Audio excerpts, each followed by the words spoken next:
Bonjour à tous. Excusez-moi, pardon. On crève de chaud là-dessous, c'est...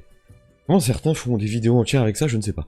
Bref, bonjour à tous, et aujourd'hui, vous l'aurez compris, on va partir dans une galaxie lointaine, très lointaine, pour parler d'une série Star Wars qui s'est achevée récemment, Skeleton Crew. Alors, Star Wars, pour moi, ça fait partie de mes sagas préférées au cinéma, évidemment après Le Seigneur des Anneaux, parce que et si je disais le contraire, je pense qu'il y aurait une vague de désabonnements sur cette chaîne, ce que je comprendrais tout à fait, mais voilà, si je devais faire un classement, mon top 3 serait évidemment Le Seigneur des Anneaux, et ensuite Star Wars, quasiment à égalité avec Harry Potter. Bref, les vidéos Harry Potter arrivent bientôt, mais aujourd'hui, je voulais revenir sur cette série un petit peu en demi-teinte. Mais avant ça, bien évidemment, comme je n'ai jamais parlé de Star Wars ici, juste pour vous remettre un petit peu en contexte mon attrait pour l'univers.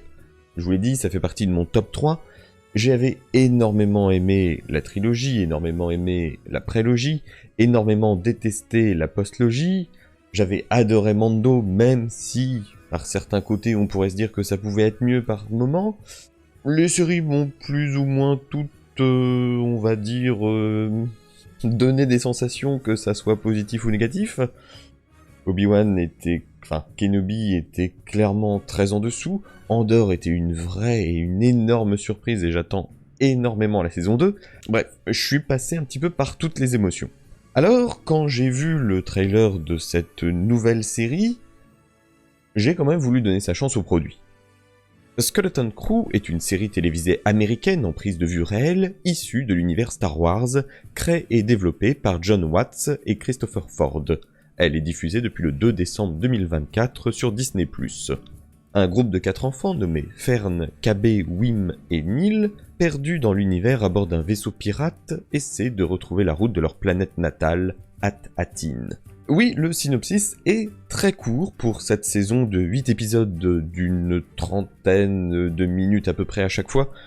C'est, encore une fois, hein, c'est les séries Star Wars. Hein. Visiblement, ça leur fait mal au cul de faire des épisodes de plus de 40 minutes. C'est devenu un petit peu la marque de fabrique. Et, alors, tout de suite, directement, qu'est-ce que j'ai pensé de cette série ? Eh bien, je pense tout bêtement que je ne suis pas le public. C'est pas une mauvaise série, mais elle est adaptée et vise avant tout, eh bien, des jeunes enfants, ou en tout cas, enfin, des jeunes enfants. Je dirais à partir de 7 ans, jusqu'à la quinzaine, et encore, même 15 ans, je pense que c'est déjà un peu trop vieux. C'est clairement une série pour entrer et faire entrer les jeunes dans l'univers Star Wars. Tout bêtement. C'est clairement les Goonies version Star Wars. Alors, personnellement, j'ai jamais regardé les Goonies. Les films avec des enfants pour les enfants qui s'adressent aux enfants avec des codes d'enfants écrits par des adultes, bon, c'est pas spécialement mon délire. J'ai quand même regardé, j'ai quand même plutôt apprécié, et je vais d'ailleurs reposer ce casque tout de suite puisqu'il commence à m'encombrer. Donc voilà, clairement une série qui ne m'était pas adressée, et pourtant quand même où j'ai trouvé un certain intérêt, même s'il y avait des choses qui m'ont laissé un petit peu dubitatif. Alors, je vais pas entrer spécialement dans les spoils, sauf peut-être à la limite à la fin, mais honnêtement elle est plutôt correcte. Je l'ai regardée en VF, donc forcément, bon... Toujours un peu compliqué de regarder une VF avec des gamins. En tout cas, des comédiens de doublage qui doublent des gamins, c'est toujours un petit peu casse-gueule par moment. Je l'ai tenté quand même. Et même du coup, si je ne suis pas le public cible, j'ai plutôt apprécié, puisque tout bêtement, je n'en attendais rien. Tout simplement. Je trouve très honnêtement que ce n'est pas la pire série Disney. Hein, vous prenez Kenobi, les attentes étaient nettement plus hautes pour une nettement plus grande déception. Vous prenez Boba Fett, les attentes étaient, bon, pas non plus exceptionnelles, mais la déception était là. Une chose qui m'a beaucoup fait rire, c'est que dans Skeleton Crew, les speeders vont enfin plus vite que ceux aperçus dans le livre de Boba Fett, hein, comme quoi ils avaient vraiment pas envie de débrider leur scooter. La série, d'une manière générale, est plutôt de bonne qualité. Il y a juste l'avant-dernier épisode où il y a eu quelques effets spéciaux où je me suis dit... Il n'y avait plus trop de budget sur la fin. Mais honnêtement, ça se regarde. Et encore une fois, si vous avez des gamins et que vous voulez les faire rentrer dans l'univers Star Wars, c'est une très bonne porte d'entrée. Clairement. Et je pense que tout l'intérêt, et je vais pas dire l'unique intérêt était là, mais quasiment. Et pour le coup, encore une fois, le pari est plutôt réussi. Alors, on passera sur les délires de Kathleen Kennedy à nous mettre de l'intégration un petit peu partout. Au moins, on a un petit peu d'espèces extraterrestres. On a Jude Law, qui fait son entrée dans l'univers de Star Wars en tant que... Est-ce que c'est un spoil? En tant que pirate Jedi? On va le mettre là, voilà, tant pis. Une chose qui m'a énormément intrigué, c'est que son sabre reste quand même bleu. Alors, voilà, je suis pas un grand expert de l'univers Star Wars, hein, je me suis pas farci l'univers étendu, etc. Donc, je peux me planter, mais notamment si on se fie à la série The Acolyte, bah, clairement, là, avec ses actes, le sabre, il aurait dû virer au rouge, hein. On va pas se mentir. Si Machine, son sabre, a viré au rouge, lui... Alors oui, il a quand même un bon fond. C'est le gentil pirate. Mais on n'est pas sur du gentil pirate à la Jack Sparrow quand même. Hein. Donc bon, des petites incohérences, on va dire, par-ci par-là. Les planètes qui peuvent être dissimulées via un mécanisme assez chiadé et assez bien réussi, tu te dis. Ouais, mais... Enfin... Vous êtes sûr? Vous êtes sûr que ça marche? C'est quand même... Ouais? Non? Ça pose pas... Ok. Bon. Le robot doublé en anglais par Nick Frost est quand même assez attachant, il y a des bons moments, un petit peu d'humour. Encore une fois, je pense que le format des épisodes de 30 minutes est peut-être pas, encore une fois, et je dis encore une fois, c'est terrible, pourquoi je dis encore une fois, merde, arrête avec tes encore une fois.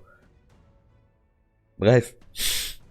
Le format des 30 minutes par épisode, là clairement, un film ça aurait été bon. Hein.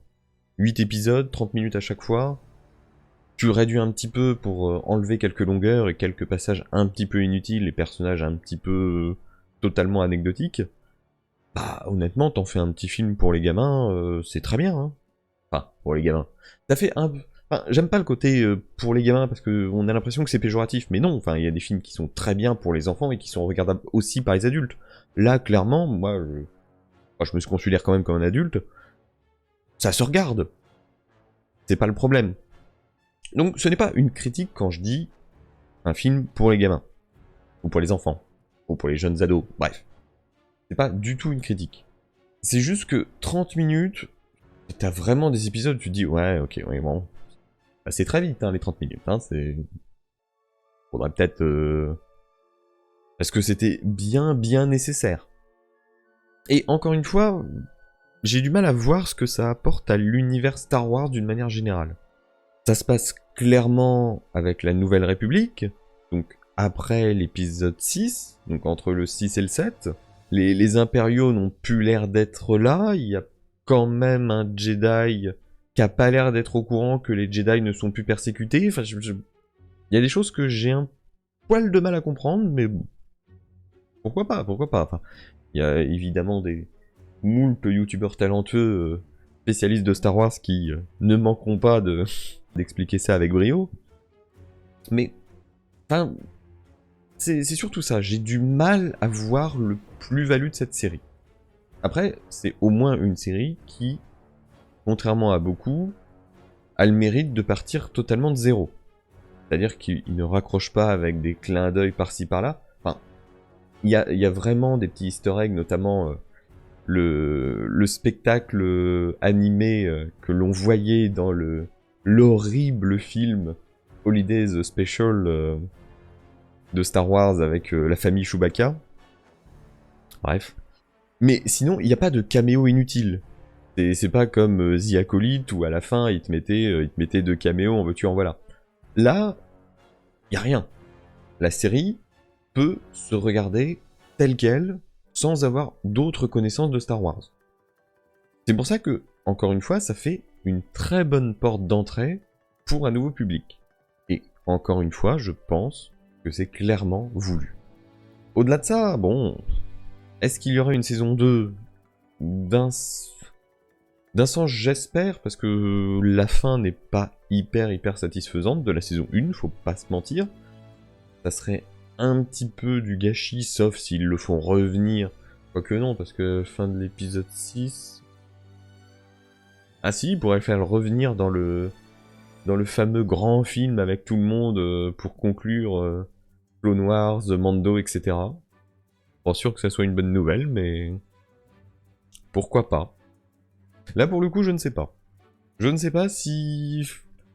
En fait, si le personnage a un intérêt, puisqu'on apprend assez peu de choses sur le background du personnage.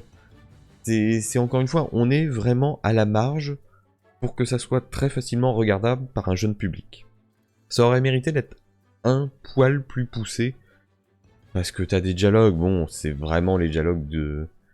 C'est des adultes dans une pièce qui ont écrit comme s'ils pensaient écrire en étant des enfants, quoi. Tout le monde ne fait pas du petit Nicolas qui veut, quoi. Mais encore une fois, je regarde ça avec mes yeux d'adulte, alors que la série ne m'est clairement pas destinée. Donc, à la question quelle note mettre, bah, c'est pas évident. C'est pas évident parce que tout bêtement, je suis pas le public. Elle est de bonne qualité. Elle est nettement mieux que le livre de Boba Fett ou Kenobi. J'ose le dire, oui. J'ose dire qu'elle est meilleure que Kenobi. Désolé. Désolé, mais Kenobi, on se fait yesh. Voilà.